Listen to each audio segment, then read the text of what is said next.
गांव के एक छोर पर एक कुम्हार रहता था। नाम था रामदास। मिट्टी के बर्तन बनाना उसका पुश्तैनी काम था और वो इसे बड़े प्रेम और श्रद्धा से करता था। लेकिन न जाने क्यों कितनी भी मेहनत कर ले, गरीबी उसका पीछा नहीं छोड़ती। दिन रात मेहनत करता, फिर भी हाथ खाली रह जाते। एक दिन गांव में एक तेजस्वी साधु आया। उसकी आंखों में गहराई थी और शब्दों में ऐसा जादू कि लोग मंत्रमुग्ध हो जाते। रामदास भी उनके पास पहुंचा और हाथ जोड़कर बोला, महाराज, मैं कितनी भी मेहनत कर लूं, पर मेरी गरीबी दूर क्यों नहीं होती? क्या ये मेरा भाग्य है? साधु ने गहरी नजरों से उसे देखा और मुस्कुराकर बोले, नहीं बेटा, ये भाग्य नहीं, ये तुम्हारे पिछले जन्म का कर्ज है जो तुम्हें इस जन्म में चुकाना है। रामदास चौंका। कर्ज? कैसा कर्ज महाराज? साधु ने अपनी आंखें बंद कर ली, जैसे किसी गहरे ध्यान में चले गए हों। कुछ देर बाद उन्होंने आंखें खोली और बोले, तुम्हारा अतीत इस मिट्टी की तरह है जिसे तुम रोज आकार देते हो। जो कर्म तुमने पिछले जन्म में किए थे, उन्हीं के कारण तुम्हें इस जन्म में दरिद्रता का दंड मिला है। लेकिन इसका उपाय भी है। रामदास उत्सुक हो गया। क्या उपाय है महाराज? मुझे इस बंधन से मुक्त कर दीजिए। साधु ने रहस्यमय स्वर में कहा, इसके लिए तुम्हें अपने पिछले जन्म की सच्चाई को देखना होगा। तुम्हें आत्मा की यात्रा करनी होगी। रामदास का दिल तेजी से धड़कने लगा। आत्मा की यात्रा? लेकिन वो कैसे होगी महाराज? साधु ने उसे गांव के पुराने शिव मंदिर में ध्यान करने का निर्देश दिया। रात के तीसरे पहर जब चारों ओर नीरवता होगी, तब तुम इस मंदिर में ध्यान लगाना। अपना मन शांत रखना और शिवजी से प्रार्थना करना कि वे तुम्हें सत्य का दर्शन कराएं। रामदास ने सिर झुका लिया। जो आज्ञा महाराज, मैं ये साधना अवश्य करूंगा। पिछले जन्म का कर्ज चुकाना ही होगा। रामदास ने साधु की बात मान ली और उसी रात मंदिर में ध्यान लगाने बैठ गया। चारों ओर घना अंधकार था। मंदिर की दीवारों पर टिमटिमाते दीपकों की लौ रहस्यमय प्रतीत हो रही थी।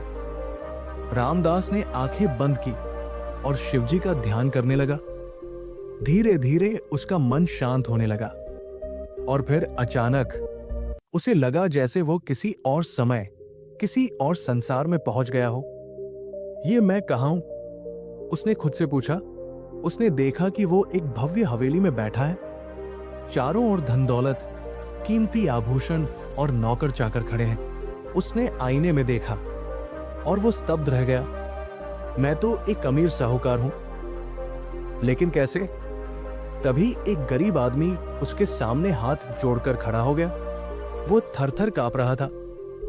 मालिक, कृपा करें, मेरी पत्नी बीमार है, इलाज के लिए कुछ धन चाहिए, नहीं तो वो मर जाएगी।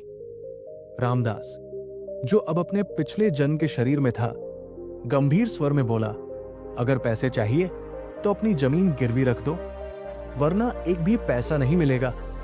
नहीं मालिक, मेरे पास और कुछ नहीं बचा। मेरी जमीन चली गई तो मेरे बच्चे भूखे मर जाएंगे। गरीब आदमी गिड़गिड़ाया, लेकिन साहूकार ने निर्दयता से उसकी एक न सुनी और उसकी जमीन छीन ली। वो गरीब आदमी रात भर भूखा प्यासा तड़पता रहा और आखिरकार सुबह होते ही दम तोड़ दिया। रामदास ने यह दृश्य देखा और उसकी आत्मा कांप उठी।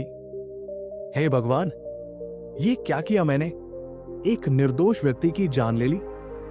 यही कारण है कि आज मैं खुद दरिद्रता और कष्ट भोग रहा हूं। अचानक उसकी चेतना वापस लौट आई। वो मंदिर में हाफता हुआ उठा। उसकी आंखों में आंसू थे और शरीर कांप रहा था। अब उसे सब समझ आ गया था। तो यह है मेरे जीवन का सत्य। पिछले जन्म में मैंने जिस गरीब की भूमि छीन ली थी, उसी का परिणाम है कि इस जन्म में मैं खुद गरीबी से जूझ रहा हूं। अब सवाल यह था, क्या वो इस पाप का प्रायश्चित कर सकता था? रामदास का हृदय ग्लानि से भर उठा। हे भगवान, मैंने पिछले जन्म में कितना अन्याय किया था। क्या अब भी कोई उपाय है जिससे मैं इस पाप से मुक्त हो सकूं? उसने रोते हुए प्रार्थना की। सुबह होते ही वो भागता हुआ साधु के पास पहुंचा। उसकी आंखों में पश्चाताप के आंसू थे। उसने कांपते स्वर में कहा, महाराज, मैंने सब देख लिया। मैं पिछले जन्म में एक निर्दयी साहूकार था। मैंने एक गरीब कुम्हार की जमीन छीन ली थी और वो भूख से मर गया था। उसी का दंड मैं इस जन्म में भोग रहा हूं। साधु शांत स्वर में बोले, अब तुम सत्य जान चुके हो। यह पहला कदम है, लेकिन क्या तुम सच्चे मन से प्रायश्चित करने के लिए तैयार हो? रामदास ने बिना झिझक सिर झुका दिया। हाँ महाराज, मैं अपने पाप का प्रायश्चित करना चाहता हूं। बताइए, मुझे क्या करना होगा? साधु मुस्कुराए और बोले, जिस तरह तुमने पिछले जन्म में एक गरीब को उसके अधिकार से वंचित किया था, अब तुम्हें इस जन्म में जरूरतमंदों की सहायता करनी होगी। तुम्हें वह सब लौटाना होगा जो तुमने पहले छीना था। रामदास ने उसी क्षण निश्चय कर लिया कि अब उसका जीवन केवल परोपकार के लिए समर्पित होगा। अब वो गरीबों की सेवा करने लगा। उसने अपने हाथों से बनाए गए बर्तनों को निर्धनों में बांटना शुरू कर दिया। वो किसी भूखे को कभी खाली हाथ नहीं लौटाता। यदि कोई निर्धन ग्राहक पैसे नहीं दे पाता तो वो उसे खुशी खुशी बर्तन दे देता। धीरे धीरे उसकी सेवा की चर्चा पूरे गांव में फैलने लगी। पहले जो लोग उसे कम पैसे देते थे, वे अब खुद आगे बढ़कर अधिक भुगतान करने लगे। रामदास की दुकान चल निकली और उसकी गरीबी धीरे धीरे समाप्त होने लगी। एक दिन वही साधु फिर गांव में आए। उन्होंने रामदास को देखा। अब वो पहले की तुलना में अधिक सुखी था, लेकिन पहले से भी अधिक विनम्र और दयालु बन चुका था। साधु ने आशीर्वाद देते हुए कहा, बेटा, तुम्हारा कर्ज अब चुकता हो गया है। तुम्हारी आत्मा ने प्रायश्चित कर लिया है। अब तुम्हारे लिए नया जीवन शुरू होने वाला है। रामदास की आंखों में कृतज्ञता के आंसू थे। महाराज, आपने मुझे अंधकार से प्रकाश तक पहुंचाया। अब मैं कभी किसी के साथ अन्याय नहीं करूंगा। साधु मुस्कुराए और आगे बढ़ गए। रामदास अब पहले जैसा नहीं था। वो समझ चुका था कि यह संसार एक कर्मभूमि है। जो हम बोते हैं वही हमें लौटकर मिलता है, चाहे इस जन्म में या अगले जन्म में। साधु के आशीर्वाद के बाद रामदास के जीवन में चमत्कारिक बदलाव आने लगे। उसकी दरिद्रता मिट गई, लेकिन उसके मन में एक सवाल अब भी उठता था, क्या सच में मेरा कर्ज पूरा चुका दिया गया या अब भी कुछ बाकी है? एक दिन गांव में एक अनजान वृद्ध व्यक्ति आया।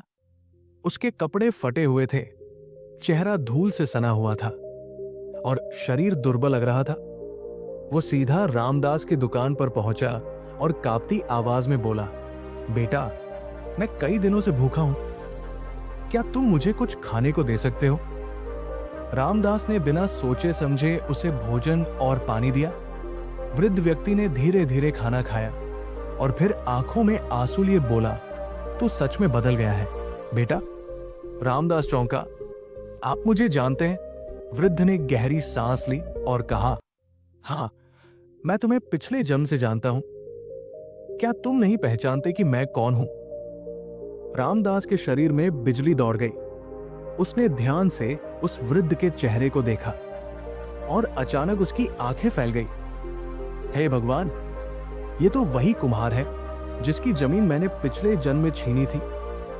रामदास के पांव के नीचे से जमीन खिसक गई। वो घुटनों के बल बैठ गया और वृद्ध के चरणों में गिरकर रोने लगा। मुझे माफ कर दीजिए बाबा, मैं पापी हूं। मैंने आपके साथ बहुत बड़ा अन्याय किया था। वृद्ध ने प्यार से उसके सिर पर हाथ रखा और कहा, बेटा, जब तूने मेरी सेवा की तब मैंने तुझे पहले ही क्षमा कर दिया था, लेकिन मुझे यहां भेजने वाला कोई और है। रामदास ने आश्चर्य से पूछा, कौन? वृद्ध ने धीरे से मुस्कुराया और कहा, साधु बाबा। रामदास की आंखें फिर से भर आई। महाराज फिर से आए थे? लेकिन क्यों? वृद्ध ने गहरी आवाज में कहा, तुझे एक आखिरी परीक्षा देनी थी बेटा। क्या तेरा हृदय सच में बदल गया है या तूने बस अपने कर्मों से दरिद्रता मिटाने का उपाय किया था? रामदास स्तब्ध रह गया। उसने महसूस किया कि यह जीवन केवल धन प्राप्ति के लिए नहीं, बल्कि आत्मा को शुद्ध करने के लिए था। अब उसे कोई संदेह नहीं रहा, उसका कर्ज वास्तव में चुका दिया गया था। वृद्ध मुस्कुराए और धीरे